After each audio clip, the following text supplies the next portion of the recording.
Là, je check mon piton. Imaginez-vous, je parle depuis 10 minutes sans voir enregistrer. On est vendredi le 3. Le 3 fait le mois. Je ris, mais je ris jaune, parce que j'avais du bon stock déjà. Écoute, on va parler de quoi? On va parler de Oxfam. Oui. Couche-tard, les 100 jours.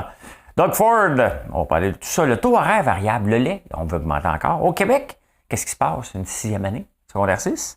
Insolite, des bons insolites. Hein? Bon, avez-vous des AirPods dans les insolites? Je veux savoir. En finance, qu'est-ce qui va se passer vers 3%. On va parler des cold calls, puis on va parler du télétravail. Tout d'abord, you know what you have to do. Hein? Smash that like button. Actualité vue par un entrepreneur.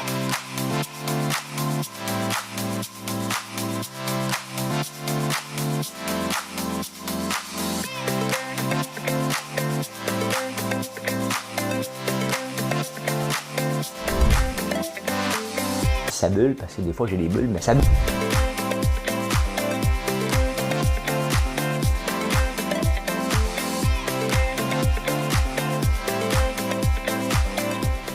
On va essayer de faire un spectacle. Ah, que c'est plate quand t'es obligé de réenregistrer, mais vous le savez pas, fait que c'est pas important. J'avais été popé dans ma première version de chanson. On va voir si je suis encore meilleur, hein, Madame Cahouette. Pèsez sur le piton.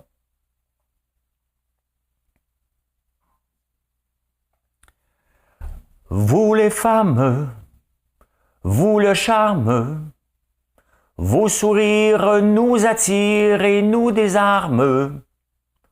Vous les anges, adorables, et nous sommes, nous les hommes, pauvres diables. Avec des milliers de roses, on vous entoure. On vous aime, on sans le dire, on vous le prouve. On n'est pas obligé de vous dire je t'aime, hein? On vous le prouve, c'est ça qu'il dit. On se croit très fort, on pense vous connaître. On vous dit toujours, vous répondez peut-être. Vous les femmes, vous mon charme, vous mon drame, vous si douce, vous la sauce de nos larmes. Ça c'est beau, hein? C'est-tu assez beau? Rolio! Ecclésias. Hein? Ouais, j'avais pris un petit micro comme ça. Tu sais, c'est quoi? C'est à la lavande. On va se mettre un peu de lavande. Tu sais. En fin de semaine, je vais le tester pour enlever les moustiques avec le savon citronnelle. Que je sens bon. Je devrais être zen avec ça parce que la lavande, elle calme. Elle calme. Hier, j'ai eu une belle discussion avec Oxfam. Ils sont venus cogner à la porte et expliquer la différence entre la richesse et la pauvreté. Et les autres, ils ont toujours le même discours et c'est ce qui m'énerve avec Oxfam. Hein? Ils ont un bureau, un siège social qui vaut 1 ou 2 milliards ou 10 milliards. Une grosse affaire. Et bon, ils passent ramasser des fonds. C'est seulement, elle avait le discours, hein? C'est seulement 15 piastres par mois. Hein? C'est même pas 90 cents par jour. C'est même pas un café. Ça a été rendu au café. J'ai dit, hey, Manon Massé, là, hein? Calme-toi, là. Manon Massé, elle ne savait pas de qui je parlais, tu sais. Puis j'ai décidé d'avoir une belle discussion philosophique avec elle. Parce qu'elle disait tout le temps, ben, c'est pas normal d'avoir toute la richesse hein, dans les mains d'une seule personne, que le 1% contrôle 80%, puis il exploite les pauvres. J'ai fait ça. Non. Là, j'ai presque été paternaliste comme François Legault. Là, hein? Hey, ma petite fille, là. J'ai pas dit ça. Mais ça me tentait. C'est pas que ça me tentait pas de dire ma petite fille. Je l'ai pas dit. J'ai expliqué. Je dis à moi, là, quand on avait le centre d'appel, on créait 10 000 emplois par année. Bon, il y avait un taux de roulement, là, on avait 3 000 employés. J'ai jamais exploité personne, là. Hein? J'ai jamais exploité personne. Pantoute, je l'ai eu pendant 10 ans, le centre d'appel. Fait qu'il y a combien de personnes qui ont passé? 80 000 personnes à peu près, au total, qui sont venues travailler chez nous, peut-être même plus. Aujourd'hui, j'embauche encore des gens. J'exploite pas personne, pantoute. Fait que si je m'enrichis, ce qui n'est pas le cas à date, hein, c'est parce que j'ai une idée qui est bonne. C'est ça qu'il faut enlever dans la tête de ces organismes-là. C'est pas parce que tu te lances en affaires, elle dit ouais, mais il y a des gens qui vivent qui viennent au monde avec des parents riches, puis ça leur permet de lancer leur entreprise, comme Jeff Bezos. J'ai dit écoute, ben Jeff Bezos a commencé dans son garage. Ouais, mais ses parents étaient riches. Ouais, c'est sûr que, tu sais, on peut pas régler le sort du monde d'un coup, puis régler le sort de l'Afrique, là, tout d'un coup. Mais c'est pas vrai que c'est la faute des riches que les Africains sont pauvres. C'est pas à cause de ça, pas en tout. Là. Fait que je pourrais en parler pendant une demi-heure, c'est le temps de la discussion a duré. Mais elle n'était pas d'accord. Elle disait que les gens d'Outremont étaient cheap. J'ai dit, ah non, non, non, non, non. Elle me dit ça à la fin. Hein? Alors j'ai dit non, non, non. Là, j'ai presque dit ma petite fille. J'ai dit, tu sais, la différence, c'est qu'on n'est pas obligé de l'annoncer. Pas obligé d'annoncer que je donnais 10 000 là, que je donnais un 100 000 là, que je m'implique dans telle affaire, que je fais mes affaires. Pas obligé de faire des annonces. Hein? D'ailleurs, dernièrement, un des organismes que j'aide beaucoup, c'est le gouvernement. Il est pauvre, hein? Fait que j'ai reçu une belle facture hier. Ouais. Fait que facture d'impôt. Fait que, hein? On va payer ça cette semaine. Je calcule, moi, en popcorn, en barbe à papa, en meringue. Fait que, c'est même que je calcule. Hey, Couche-Tard va offrir le libre-service dans 10 000 points de vente. Je ne sais pas si c'est au Québec. Il n'y a pas 10 000 points de vente au Québec, mais dans l'ensemble de son réseau. Et quand j'entends ça, je dis, hey, ça, c'est la modernité, on s'en va vers là. T'sais, les caisses chez Métro, c'est de même chez Loblaw. Hey, mon métro à Outremont, il n'y a pas ça, lui. C'est vrai, mais c'est un métro qui a beaucoup de personnes âgées. C'est vrai. Mais la plupart des métros, des Loblaws ont ça, des caisses libre-service, de plus en plus. Mais métro, je ne sais pas, j'ai comme un doute. À Cheneville, il n'y en a pas. Saint-André non plus. Mais bon, on s'en va vers là. Et ça me fait toujours réfléchir parce que s'il y a une place qu'on devrait l'offrir, c'est à la SAQ. Mais c'est non. C'est non. C'est non. Le syndicat ne veut pas se moderniser, puis le gouvernement encourage ça. T'sais. Le gouvernement, il est là pour augmenter la productivité. Il est là pour donner l'exemple. Il est là pour donner l'exemple. Regardez pour les congés de maternité. Ben, il a donné l'exemple il y a plusieurs années, il y a 20 ans, en tout cas, là, parce que je m'en souviens. Quand il a commencé à offrir 1 an, il est là pour... Comme employeur, il se doit d'être l'employeur par excellence qui donne l'exemple pour que les autres entreprises disent « Hey, je dois le faire. » Penses-tu qu'il y a des entreprises qui ont vraiment le goût d'augmenter leur productivité à tout prix quand ils regardent le gouvernement qui dit non, puis le syndicat dit non, non, non, non, non, ça prend des gens aux caisses, un superviseur, on est rendu ailleurs. Hein? Fait que bravo Couche-Tard, va faire comme dans le journal de Montréal des fois. T'sais. Bravo Couche-Tard, pouce en haut, pouce en bas pour la SAQ. Hein? Ben, c'est ça. Ah, la guerre en Ukraine, ça fait déjà 100 jours, malheureusement. On n'en parle presque pas, à part quand on regarde l'inflation et l'impact sur notre portefeuille. Ce qui se passe là-bas, fait moins partie de nous et c'était normal. C'était normal, j'en parle plus, j'avais une section que pour ça. Là. Maintenant, on regarde les commodités. On a appris à regarder plus les commodités depuis que c'est là. Hein? Mais depuis que c'est débuté, parce que ça a un impact direct, ce qui se passe là-bas, parce que le prix du blé a augmenté, le pétrole a augmenté, donc ça nous impacte directement notre portefeuille. Déjà 100 jours, hein, quand même. Hey, Doug Ford en Ontario a été réélu hier. Ben, bravo. Il a changé, hein. Il était un peu bizarre, weirdo, un peu cowboy, un peu beaucoup cowboy à son premier mandat. Là, il est posé. Il est réélu, mais c'est la norme, hein. C'est la norme à peu près dans tous les gouvernements d'être réélu une deuxième fois. C'est une troisième fois que là, il faut qu'il prouve. Hein? Donc, ben, il a été réélu avec une bonne force quand même. Hein? Et ben, tant mieux. Tant mieux. Donc, il est moins cow-boy que son frère, hein, qui était le maire de Toronto. Je ne me souviens plus hier. J'ai des recherchistes des fois qui me font des recherches. Merci pour ça. Hein? Parce que bon, j'aime ça aussi m'éduquer. J'aime pas juste le dire comme ça. Hey, les tours à bureau à Montréal. 25% de moins d'ici 2027. Ben, c'est normal. Hein? C'est normal quand même que tu sais, on a appris avec le télétravail. On a appris aussi qu'il y a des gens qui n'étaient pas capables. Je vais en parler tantôt. Mais c'est sûr qu'on ne peut pas revenir au même niveau qu'avant. Et moi, quand je suis arrivé à Montréal en 1994, Montréal était déjà comme un trou de beigne. Hein? Donc, moi, j'en ai pas de trou de beigne. Vous avez vu ma machine, elle fait pas de trou de beigne. C'est pas comme j'ai un emporte-pièce, hein? C'est une machine qui chie des beignes. C'est le cas de le dire. Ben, c'est pas le cas de le dire. Mais elle en fait un après l'autre. Hein? C'est puis pas elle. Donc, 25% de moins, c'est normal. C'est normal. En partant, on s'en va vers... Qu'est-ce qu'il y a dans le centre-ville de Montréal? Beaucoup de finances. La finance, elle a moins le vent dans les voiles. Hein? Un petit peu moins de courtiers, un peu moins de placements en bourse, un peu moins de tout. Donc, puis on a appris à ne pas aller rencontrer nos banquiers non plus. Hein. On va faire un meeting. On n'a plus beaucoup de meetings. Moi, j'aime ça quand ils m'invitent dans des meetings, ils me payent le lunch. Hein? On ne paye plus le lunch maintenant. On va faire une rencontre en virtuel. Shit, je vais aller manger au restaurant, moi. Hein? Ouais, tu sais, ça fait partie des tarifs que je paye. Ah, ben, s'ils m'écoutent, c'est une blague, là. C'est une blague, vous êtes sympathique. Je fais affaire avec la Banque Royale et je fais affaire surtout avec des humains derrière la Banque Royale et c'est ça qui est important. Tu sais. Et c'est des bons humains, sinon je leur parle pas, tout simplement. Hey, le taux horaire flexible, AEW offre quelque chose qui est techniquement pas supposé par la loi. Puis je vous raconte, je vous le dis que ça, puis je vous raconte quelque chose après. Il offre 16,25 si tu travailles à temps plein, 15$ si tu travailles à temps partiel. Techniquement, tu n'as pas le droit. J'ai soif. C'est réglé, j'ai bu de l'eau. Quand tu as soif, tu bois de l'eau.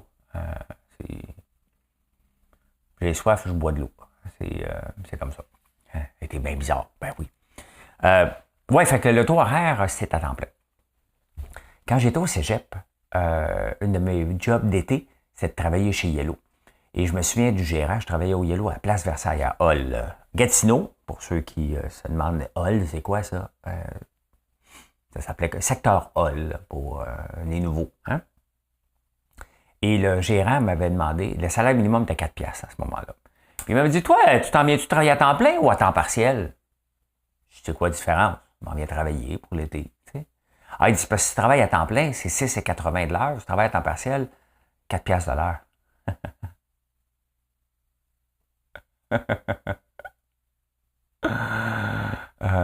Mon cerveau a vite calculé que 2,80 de l'heure de plus, la bière était 1,5$ dans ce temps-là, dans un bar. Hein? À chaque heure, je peux prendre 2 bières de plus. Hein? Je dis, moi, non, l'école, c'est fini. Je m'en viens travailler à temps plein. Hey, tout de suite, t'es shooté à la phrase comme ça. Il dit, OK, parfait. Fait que j'ai été embauché à temps plein. Oh oui. Et là, rendu au mois d'août, j'ai fait comme, j'ai bien pensé, tu sais. J'ai beaucoup aimé mon expérience. J'aimerais ça continuer à travailler à temps partiel, mais je vais continuer l'école. Fait que j'ai resté avec mon sus et 80 après. Hein? Ben oui. Il m'avait ouvert la porte. Hein? Fait que, ben oui, mais c'est pas illégal de faire ça. Ça a l'air. Donc, faut que tu ailles par l'expérience. Hein? Je sais pas comment tu peux patenter quelque chose, là, mais tu as juste à dire, tu le fais d'une autre façon. Tout se fait. Hein? Tout se fait, mais tu n'as pas le droit. Hey, le lait, les producteurs de lait demandent une nouvelle augmentation. Normalement, l'augmentation du lait, c'est une fois par année. Là, ils demandent, on a eu quand même une bonne augmentation, je pense de 8% au mois de février.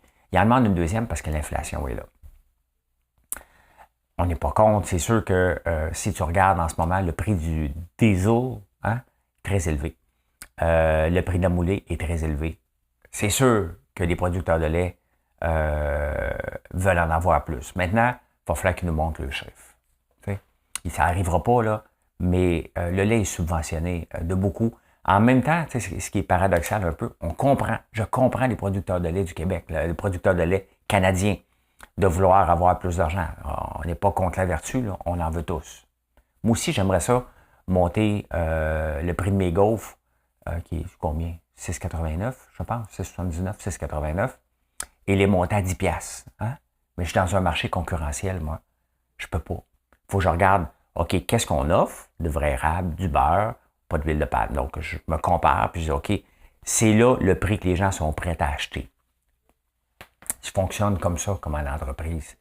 Et je suis un producteur, je suis un transformateur, mais je transforme beaucoup de produits de la terre. Je prends l'érable, on le transforme, je prends du beurre, on le transforme, et je vis avec ça. Hein?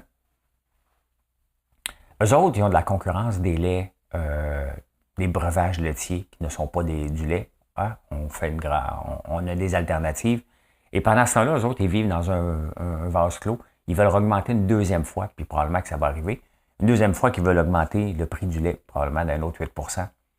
Il y a un point de brisure à un moment donné. Là. Hein? Je viens de vous choisir pour le beurre, niaisez-moi pas. Là, le beurre du Québec, là, niaisez-moi pas. Là, je ne veux pas aller l'acheter ailleurs. Hein? Mais à un moment donné, je ne peux pas augmenter mes prix à l'infini. Et vous vivez dans un monde où, à un moment donné, il y a un point de brisure. Où le prix est là, que les gens se disent, OK, parfait, on accepte de payer. Puis à un moment donné, ils n'achètent plus pantoute. Hein? Ça, c'est la notion du juste prix. Et ça, ceux qui ont des dépanneurs le savent. Ben, moi, je le sais, je suis dans le commerce de détail. Hein? Je ne pourrais pas vous vendre des gaufres à 10$. Vous ne les achèterez pas. Je ne pourrais pas vous vendre un popcorn à l'érable là, à 10$ le petit pot, vous ne l'achèterez plus. Il y a des points de brisure, il y a juste la juste valeur. Tu dis, OK, j'accepte de payer ça pour la qualité, pour les ingrédients, et c'est quand même un produit de luxe. Et après ça, vous ne l'achetez plus tout simplement. Et le lait, il va arriver, ce point de brisure-là, c'est continue comme ça. Donc, c'est sûr qu'ils vont l'augmenter, puis en même temps qu'ils veulent l'augmenter, les États-Unis disent « tu n'as pas respecté les quotas ». La Nouvelle-Zélande dit au Canada « tu n'as pas respecté les quotas ». Donc, on ne respecte pas les règles internationales, on continue à vouloir monter les prix. Ils jouent un jeu extrêmement dangereux où, à un moment donné, ils n'arriveront plus. La seule façon qu'ils peuvent arriver, c'est qu'on utilise plus le lait. Comment? Hein? C'est qu'ils doivent produire plus, pas augmenter les prix parce qu'on en consomme moins. C'est un peu ça, c'est paradoxal, la gestion de l'offre. Mais là, c'est pas beau. C'est pas beau faire ça. C'est pas bon. Non plus. Je suis pas contre qu'ils veulent augmenter leurs revenus. Mais quand tu veux augmenter les revenus, qu'est-ce que je fais, moi, quand je veux augmenter mes revenus? J'augmente mes ventes. Hein? C'est tout simplement, j'ai moins de marge, il faut que j'en vende plus. Donc, il faut que je prenne les marges de départ de marché à quelqu'un d'autre. C'est ça, l'économie. C'est tout simplement ça. Au Québec City, qu'est-ce qui se passe au Québec City? Vous savez que le Québec est la seule province qui a un cégep. Hein? Dans les autres provinces, c'est un secondaire 6 à l'université. On va à l'université après. Hein? Ben Alexis, lui, a fait son secondaire 6 à Hawkesbury, donc il peut aller à l'université. Là, je ne sais pas s'il va y aller encore cette année ou l'année prochaine, mais il n'aime pas ça, Alexis, quand je parle de ça, parce que, bon, il met l'emphase en ce moment sur le hockey pour essayer d'en faire une carrière. Hein, ou d'aller. Première étape, c'est d'aller jouer aux États-Unis. Donc, ça prend quand même beaucoup d'entraînement. Et mais il y a son secondaire 6, il peut aller à l'université directement. Il y a une école ici, une école privée qui veut offrir ça. C'est pas légal de l'annoncer, techniquement, que le gouvernement accepte ça. Le cégep, on va s'entendre, c'est le fun. Ah non, mais c'est le fun. Cégep, ça fait partie du moment où tu pars de la maison, des fois, pas tout le temps, là, mais pour la plupart des gens des régions, ils partent de la maison. Et là, ils s'en viennent découvrir les femmes. Fait que, tu sais, excusez.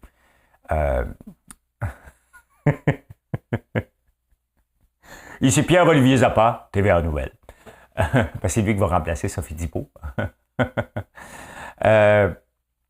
Non, mais c'est ça, c'est une partie où ce que tu découvres toi-même comme adulte, hein, que tu viens refaire le monde, ça fait partie de ta préparation vers l'université. Moi, c'est le même que j'ai vu ça perso. C'était le fun, mais j'ai niaisé un petit peu là, aussi. Là. C'est l'étape où je me découvre comme humain. T'sais? Et que je découvre les autres humains aussi. T'sais? Fait que c'est ça. Donc, le gouvernement n'aime pas qu'une école annonce le secondaire 6. Hey, être nationaliste à l'intérieur du Canada. On a-tu le droit d'être nationaliste, d'être fier de notre province, mais vouloir rester au Canada? C'est un peu ce que François Legault prône. Et là, les souverainistes sont en tabarnouche. Explique-toi. Viens pas jouer dans mes plates-bandes. Tu sais, mais non, il a le droit. Hein? On peut aimer la province, hein? Puis on peut aimer le Canada. On aime le pays. Est-ce que je suis attaché au Canada, moi? Moins qu'au Québec. Regardez, j'ai une rencontre aujourd'hui pour exporter mes produits en France. Je veux dire que ça vient du Québec. Hein? On est fiers Québécois qu'on veut exporter vers la France. Je vais parler plus du Québec. Si j'allais gagner une médaille olympique, je serais fier de représenter le Canada. Il n'y a pas de honte loin de là. T'sais. Mais là, François Legault, il a le droit d'être nationaliste. Mais moi, j'aime ça. T'sais. J'aime ça qu'il protège les droits des Québécois à l'intérieur du Canada, tout simplement. C'est possible. Mais là, il faut qu'il s'explique. Moi, je dirais, arrête donc, fous-moi la paix. Moi, des fois, là, je lèverais le ton, des fois. Là. Je serais paternaliste un peu comme François Legault. Je dirais, hey! J'ai dit. C'est toujours ça, la phrase. Qu'est-ce que j'ai dit? Je m'en souviens pas. Mais qu'est-ce que j'ai dit? Ça veut dire arrête de poser des questions, même si tu n'as pas posé une question. Comme parent, Tu le sais que tu dis cette phrase-là souvent. Hein? Qu'est-ce que j'ai dit? Hey, le Parti québécois, il essaye de survivre le plus qu'il peut. Fait que là, il dit Hydro-Québec a eu des trop perçus, il faudrait le redonner aux Québécois. Moi, cette notion-là de trop perçu chez Hydro-Québec, ça me fait bien rire. Hein? Regardez, il y a eu une panne majeure dans la petite nation, donc j'ai été obligé d'investir à peu près 30 000 $ de mes poches. Vous allez dire, tu as de l'argent? Non, j'ai pas plus d'argent que vous autres. Mon entreprise doit vivre tout seul. C'est mon entreprise qui a dû trouver 30 000 $. Comment qu'on a trouvé 30 000 $? On tape des factures. C'est seulement ceux qui crient « Hey! » On paye. C'est comme ça. Hein? On gère le budget qu'on a. Mais là, tu sais, j'ai beau être équipé, je ne veux pas l'utiliser, moi, cette affaire-là. Là. On va le tester, on va s'assurer, on va être bien. Ça n'arrivera plus. Mais tu sais, si je manque d'électricité, là, pour rouler ça, là, au prix actuel du diesel, ça va me coûter à peu près 700-800 $ par jour de diesel. Donc, qu'est-ce que je veux qu'Hydro-Québec fasse, moi? Hein? Si je ne pense pas juste à mon nombril, là, je veux qu'Hydro-Québec investisse dans le réseau, corrige le réseau qui n'arrache, coupe le bois qui sont trop proches des fils. On vient de voir que c'est ça qui a causé le problème. C'est pas la tempête, là. Hein? La tempête, là, une tempête, là, montre les faiblesses d'un réseau, tout simplement. Il faut prendre ce qui se passe d'une tempête puis voir quand on a, mettons comme la COVID, a montré la faiblesse des entreprises qui n'étaient pas en ligne. C'est tout le temps ça. Quand il arrive un drame comme ça nous montre la faiblesse. On est en train de m'étouffer. On prend une pause, on prend une coupe. Ah non, je ne peux pas couper, on est en direct. Moi, je ne suis pas en direct, mais c'est pas de pause. Donc,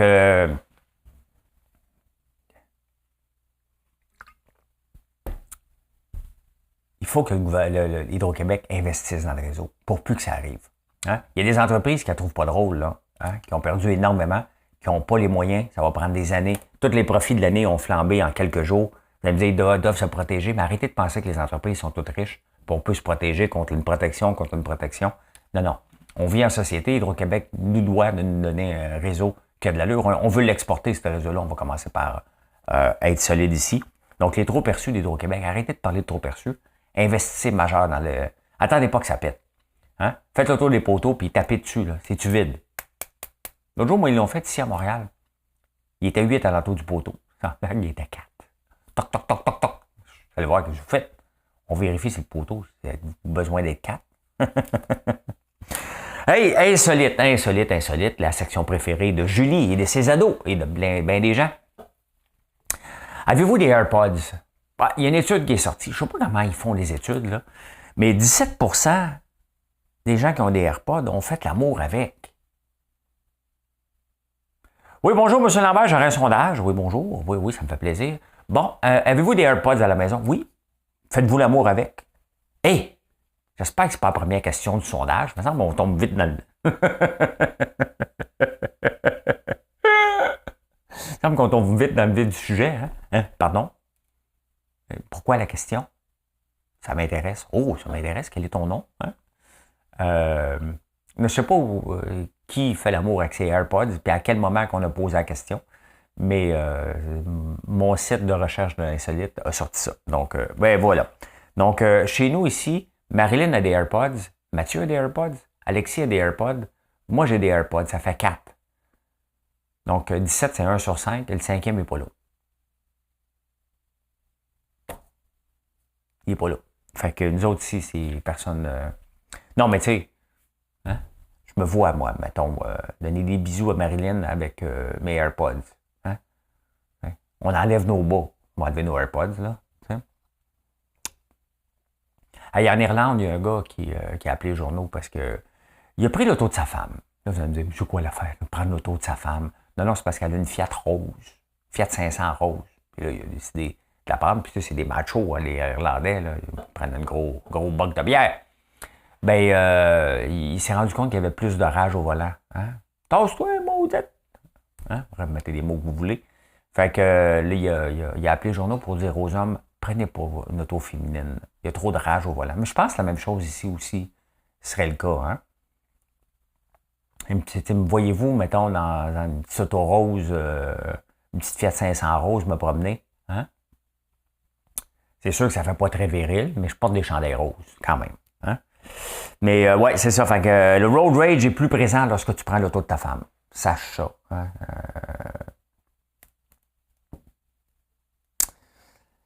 Il y a des gens bizarres.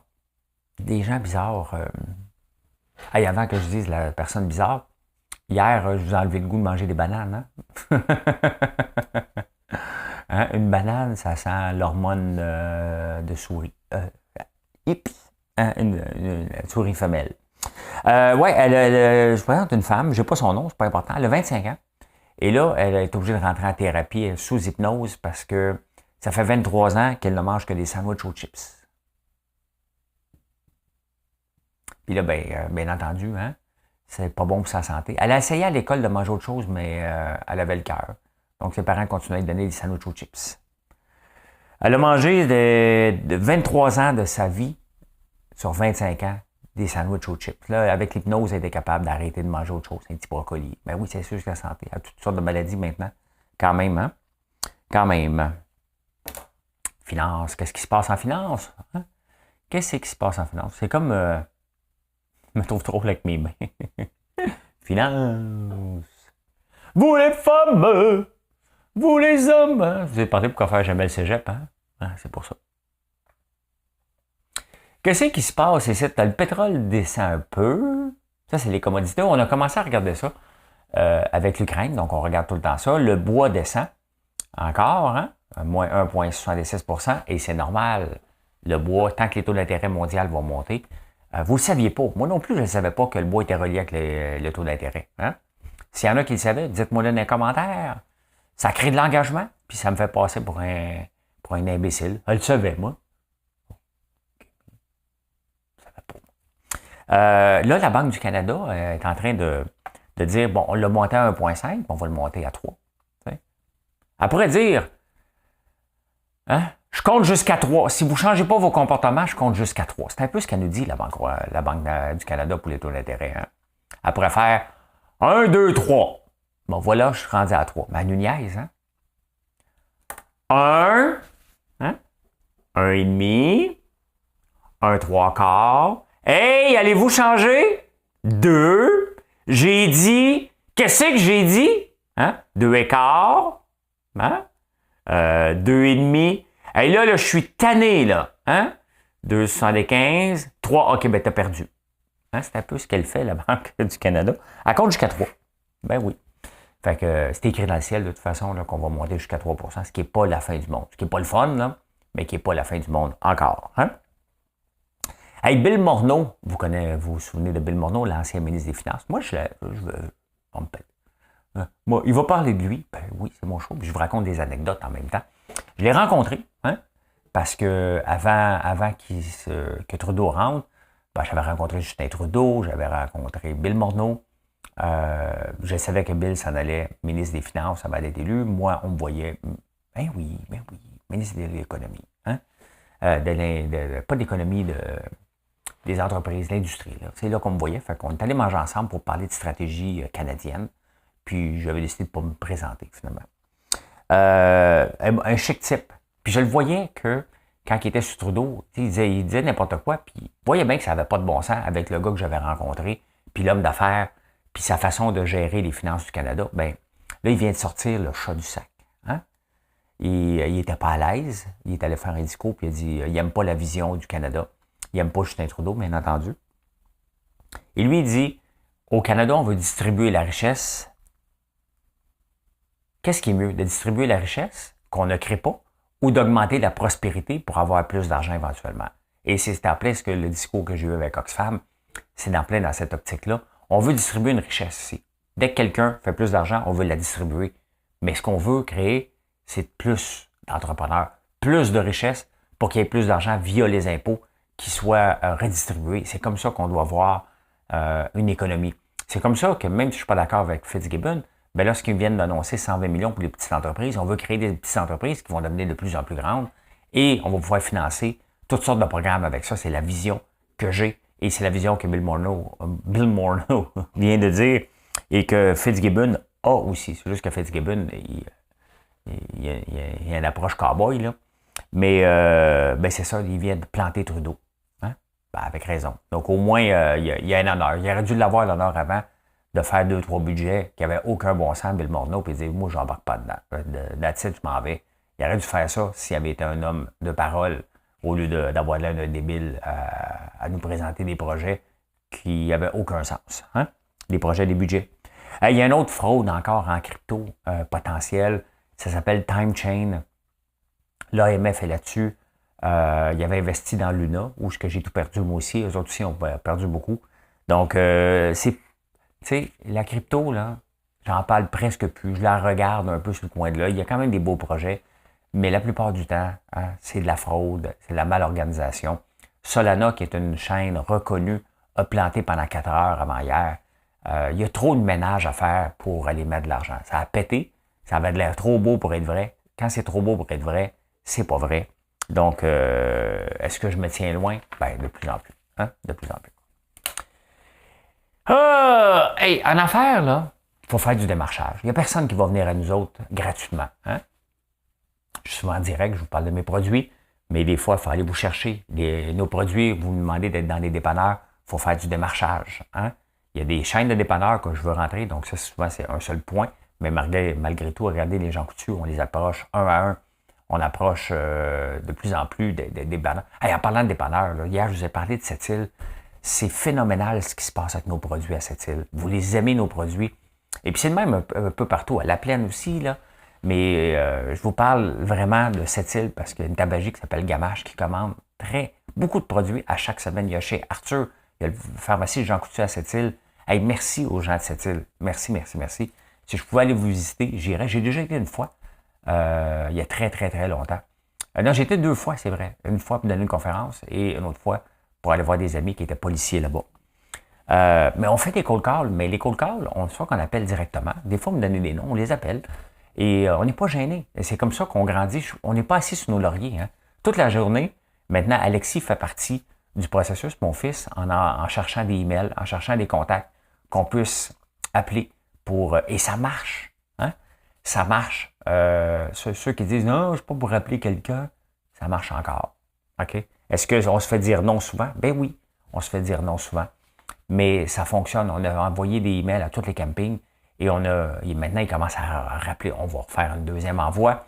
Mais c'est fantastique de voir que les efforts. Puis Alexis est excité, c'est comme sa première job. Il voit les impacts de son travail qui se reflètent. Ceux qui vont au Lac-Simon, à la CEPAC, ont commandé hier. On va avoir nos produits à la CEPAC au Lac-Simon.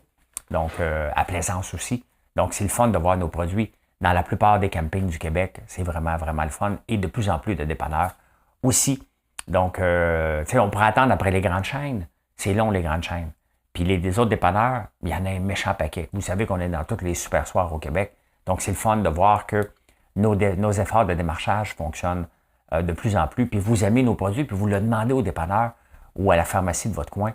Merci pour ça. Hein? Mais ça fonctionne, faire des cold calls. Ça fonctionne encore. Ça va toujours fonctionner. L'approche doit être différente. Hein? Le télétravail, il y a beaucoup, tu sais, Musk a marqué un grand point, un grand coup cette semaine en disant, c'est fini le télétravail, tu reviens. Hein? Et, tu sais, parce que les gens sont libres. Et la société libre qu'on rêvait il y a 30 ans à peu près, qu'on était pour être libre en l'an 2000, ben, c'est peut-être le télétravail qui nous amène ça. Le problème, hein, c'est que les employés aiment un cadre de travail. Je l'ai vécu quand on a lancé le centre d'appel. On disait, nous, ça va être libéral, c'est beau. Tu te présentes, tu prends tes appels, on va faire confiance aux gens. Puis on a beau faire confiance aux gens, mais ouf, OK? Tu remets un cadre de travail très serré parce que lorsque 2-3 000 employés, tu ne peux pas être aussi lousse que si tu n'as rien qu'un ou deux. Le télétravail n'est pas fait pour tout le monde. Moi, j'ai embauché des gens, même avec François Lambert.one, qui auraient été très bons dans un cadre de travail, laissés seuls à la maison ou qui sont basés juste sur les résultats. J'ai été obligé d'en congédier quelques-uns dans notre petite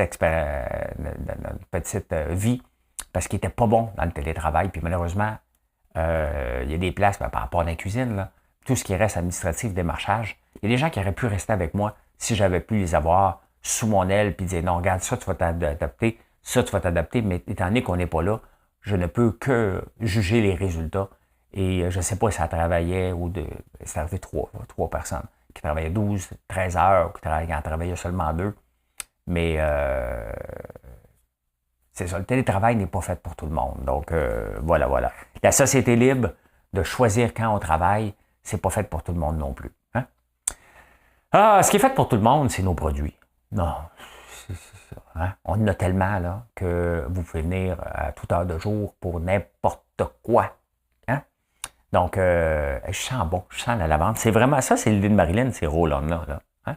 Et je vais l'amener avec moi pour éloigner les moustiques en fin de semaine avec le savon citronnelle. J'ai tellement hâte de me promener en chest, là, en maillot de bain, puis venez-moi, tabarnak, m'en aller là. J'ai vraiment dit ça, puis je peux plus reculer. Hein? Ben, on arrête ça. Merci de nous choisir, sans blague. Vous faites une grande différence dans la croissance de l'entreprise. Vous faites pas de grande, vous êtes la différence, tout simplement. Et vous nous permettez de continuer à rêver puis de sortir des nouveaux produits, des nouveaux projets pour faire vivre la Terre d'une façon différente. Je vous remercie pour ça. Hein? Et n'oubliez pas, maintenant, dès que vous commandez, vous avez le catalogue gratis. Hein? On vous le donne systématiquement. Vous l'avez déjà, le catalogue? Donnez-le à quelqu'un d'autre. Ne le jetez pas. Pour nous, c'est plus simple de le donner à tout le monde parce que ça fait une différence. C'est facile de magasiner avec un catalogue. On veut vous faciliter la vie et on veut que ça soit votre livre de chevet. Ben, on se calme, le livre de chevet, vous comprenez. Hein? Bonne journée. Merci d'être là. Bye.